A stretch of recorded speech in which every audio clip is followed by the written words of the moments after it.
2024 आणि आज या ठिकाणी महाराष्ट्र ग्रामीण बँकेचा 15वा वर्धापन दिन साजरा करण्यासाठी आपण सगळेजण या ठिकाणी जमलात। हा कार्यक्रम महाराष्ट्र ग्रामीण बँक शाखा उरुळी देवाची तसेच महाराष्ट्र ग्रामीण बँक क्षेत्रीय विभाग पुणे यांच्या संयुक्त विद्यमाने या ठिकाणी संपन्न होतोय। या कार्यक्रमासाठी या ठिकाणी प्रमुख या कार्यक्रमाचे अध्यक्ष म्हणून लाभलेले आहेत ते या क्षेत्राचे क्षेत्रीय व्यवस्थापक सन्माननीय गिरीशजी चिवटे साहेब, त्याचप्रमाणे DRM श्रीयुत पद्मसिंह पाटील सर, त्याचप्रमाणे या शेताचे भूमिपुत्र खऱ्या अर्थानं म्हणता येतील आमचे भाडळे साहेब। तुम्हा सगळ्यांचं सहर्ष सहृदय हार्दिक स्वागत करतो। मित्रांनो, 2009 साली महाराष्ट्र ग्रामीण बँकेचं नामांतर झालं। त्याआधी 1976 पासून आपण कार्यरत आहोत आर्थिक क्षेत्रात। मात्र ठाणे ग्रामीण बँक, मराठवाडा ग्रामीण बँक आणि औरंगाबाद जालना ग्रामीण बँक या 3 बँकांचं एकत्रीकरण होऊन 2009 साली महाराष्ट्र ग्रामीण बँक हे छोटंसं रोपटं उदयाला आलं आणि आज त्याचा वटवृक्ष होतोय। त्या वटवृक्षाच्या छायेखाली कुठंतरी हा कार्यक्रम आपण संपन्न करतोय।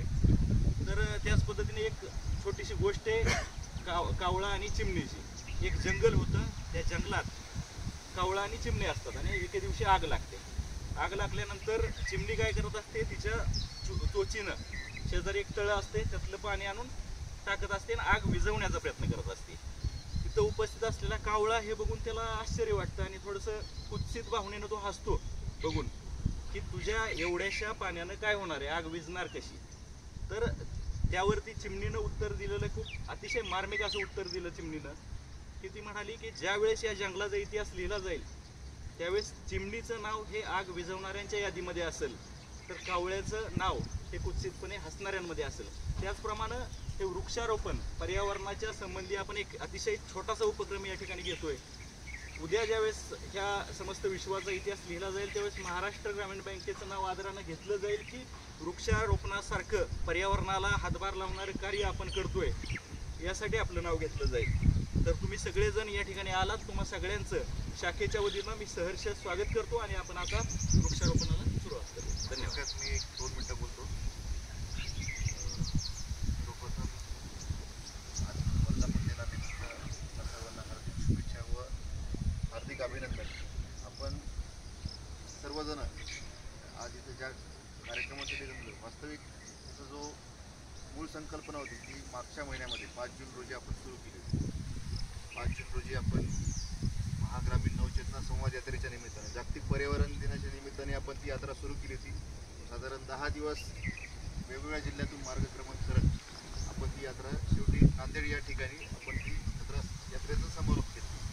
त्या दिवशी आदरणीय आपल्या बँकेचे आदरणीय अध्यक्ष माननीय मिलिंद गारड सर यांनी आपल्याला त्या दिवशी 5 जून रोजीच आपल्याला एकंदरीत ह्या कार्यक्रमाचं निमित्त आणि त्याचं जे काही महत्त्व आहे त्या दिवशी त्यांनी समजून सांगितलं की पर्यावरण जे आहे, पर्यावरणाचा जसा ऱ्हास होतोय आणि ग्लोबल वॉर्मिंग किंवा एकंदरीत वृक्षांची जी बेसुमार कत्तल होते त्या म्हणजे विकासाच्या नावाखाली त्याला कुठंतरी आपणही जबाबदार आहोत।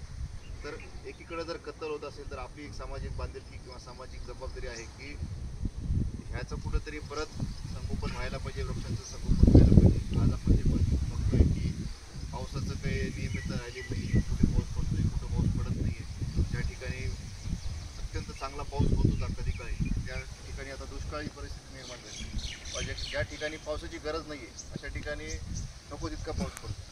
हे जे काही पर्यावरणाचा आणि निसर्गाचा जो काही समतोल बिघडलेला आहे, हा समतोल परत राखण्यासाठी जसं आता दुर्गुडे सरांनी सांगितलं की त्या जंगलामध्ये त्या जंगलातल्या आपल्या सर्वांना चिमणी व्हायची, ठीक आहे।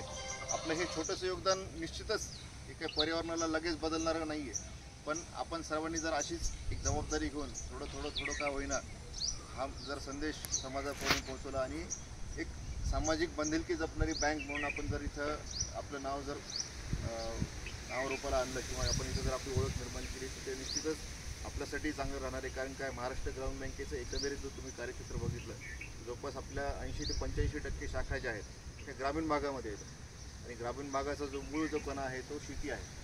शेती म्हणलं की मग बाकी सर्वच गोष्टी आहेत। या सर्वांना लक्षात घेऊन आजचा वृक्षारोपणाचा कार्यक्रम आपण घेतोय आपले सन्माननीय ग्राहक देवाची शाखेचे म्हणजे जागा मालक तसेच आपले ग्राहक आंधळे साहेबांनी आज आम्हाला इथं एक संधी दिली. खरंच वाढेल सर तुमचे मनापासून आभार की तुम्ही आमच्या एवढ्या शॉर्ट नोटीसवर आम्हाला संधी दिली आणि सर्वच म्हणजे गोष्टी इथं उपलब्ध करून दिल्या. आम्हाला काय फक्त इथं येऊन ते वृक्षाचं रोपण करायचं आहे. वृक्षाचं रोपण करून भविष्यात हे ज्यावेळेस रोपं मोठं होतील किंवा हे झाड मोठं होईल त्यावेळेस आंबे खायला आम्हाला तुम्ही बोलवलं अपेक्षा करतो. येणं होईल न होईल हा भाग वेगळा, पण अपेक्षा व्यक्त करायला हरकत नाही. आणि म्हणजे इथं जमलेल्या माझ्या सर्व सहकारी बांधव आणि भगिनींनो एवढं सांगू इच्छितो की जिथे कुठे आपल्याला शक्य होईल आपल्या वर्धापन दिनाच्या निमित्तानं आपण वेगवेगळ्या ठिकाणी असे कार्यक्रम घ्यायला हरकत नाही. जिथे कुठे आपल्याला शक्य होईल वर्धापन दिनाचं हा तर एक निमित्त झालं. ज्या ज्यावेळेस आपल्याला शक्य होईल त्यावेळेस आपण आपल्या घरापासून सुरुवात करावी. आपल्या घरापासून आपल्या कॉलनी आपला परिसर व एकंदरीत आपलं तालुका जिथं कुठे शक्य आहे या सगळ्या गोष्टीचं आपण म्हणजे ह्या गोष्टी थोडंसं आपण गांभीर्याने घेऊन त्याच्यात आपण आपलं काम करायला हरकत नाही. कारण काय आपण आज ज्या परिस्थितीमध्ये आहोत आपली मुलं बाळंसुद्धा त्यानंतर ती कुठल्या परिस्थितीत असेल आपण एक कल्पना करू शकत नाही. अशी जर परिस्थिती गंभीर राहिली तर त्यांच्यासाठी त्यांच्या भवितव्यासाठी आणि एकंदरीत निसर्गाचा समतोल राखण्यासाठी हे उपक्रम वारंवार घ्यावेत असंच मी या ठिकाणी अपेक्षा व्यक्त करतो. आणि या ठिकाणी आता आपण आपला जो कार्यक्रम आहे